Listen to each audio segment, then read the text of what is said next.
Bonjour,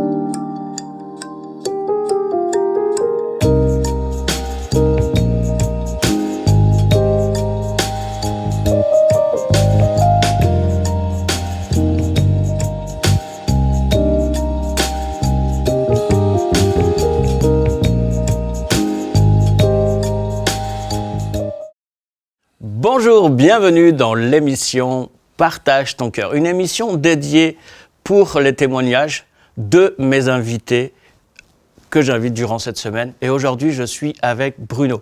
Bonjour Bruno, comment vas-tu ? Bonjour Udir, ça va bien. Alors dis-nous Bruno, qui tu es ? Je suis né à Talence, près de Bordeaux, au début des années 60. Je suis l'aîné d'une famille de 3 enfants. Très bien. Et justement, Bruno, aujourd'hui, tu vas nous donner ton témoignage, comment tu as rencontré Jésus-Christ.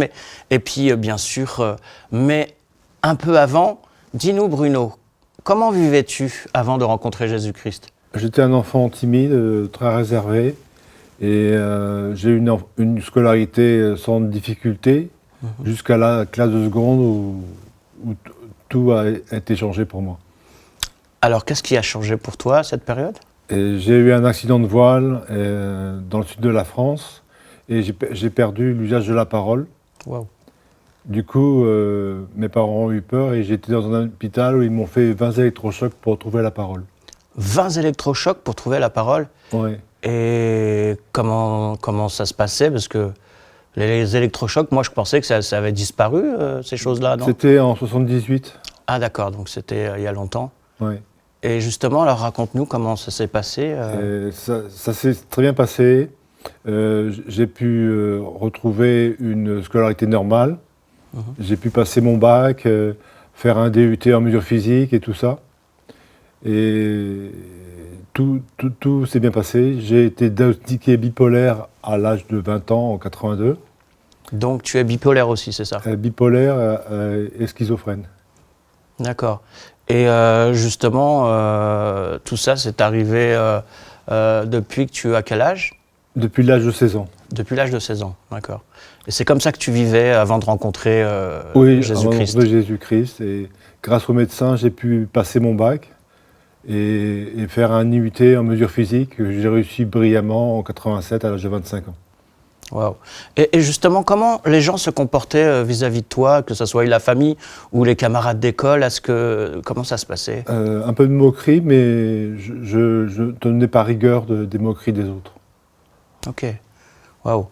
Et justement, la question que tout le monde se pose, comment as-tu rencontré Jésus-Christ ? Ou plutôt, comment lui est venu te rencontrer ? Parce que ce n'est pas évident.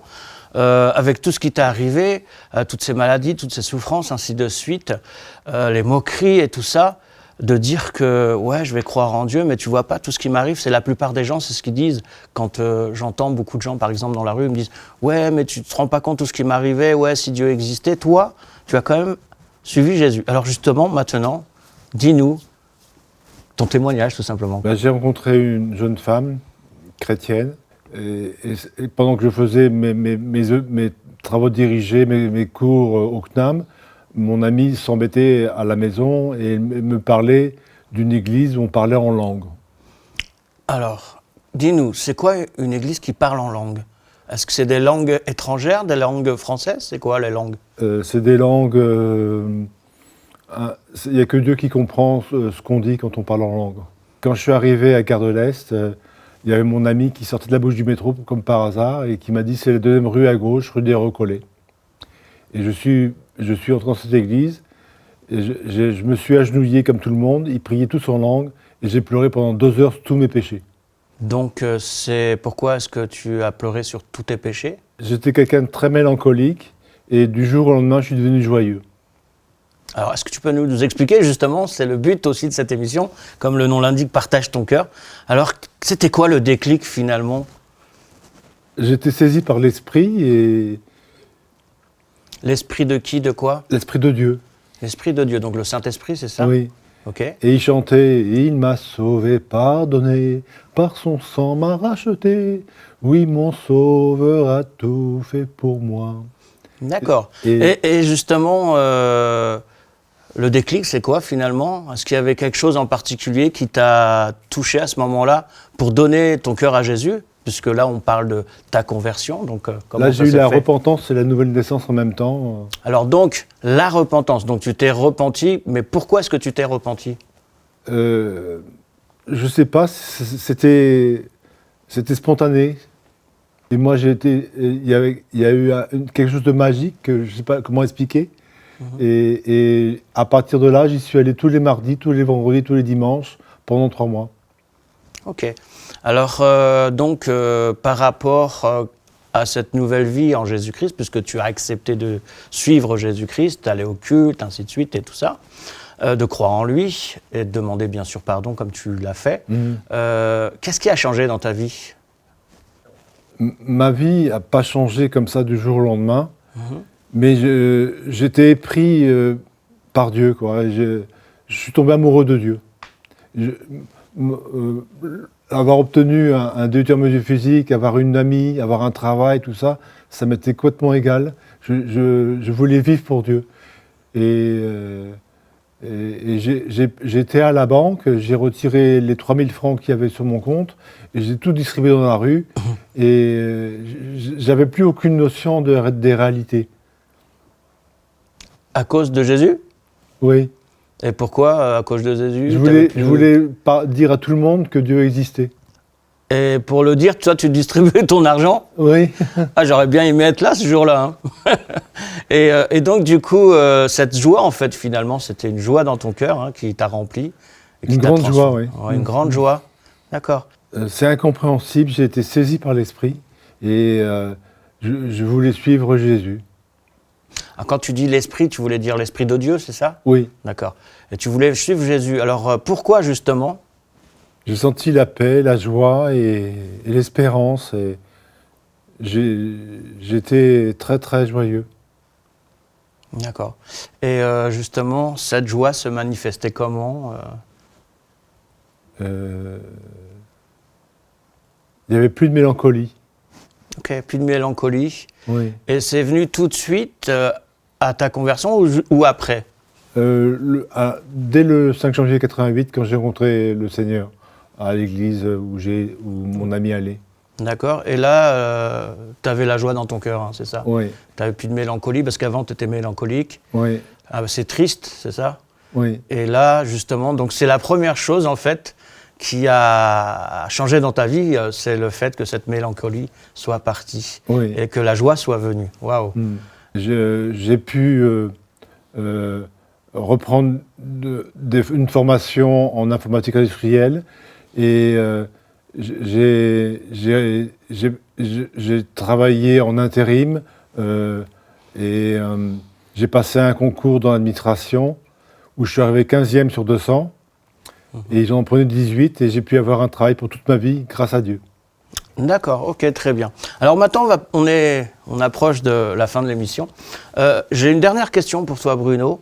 Pour ceux qui traversent la même situation que toi, tu as traversée avant et surtout pendant que tu as accepté Jésus, quel conseil leur donnerais-tu à ces gens qui nous regardent aujourd'hui et qui sont en train de traverser par les mêmes situations que toi, tu as traversées dans le passé? Quel conseil leur donnerais-tu? Le conseil que je donnerais, c'est d'être courageux et persévérant. Et comme me disait le médecin qui m'a suivi, que le fait de prendre des médicaments, c'est pas une fin en soi. Et ça a été plutôt un soutien.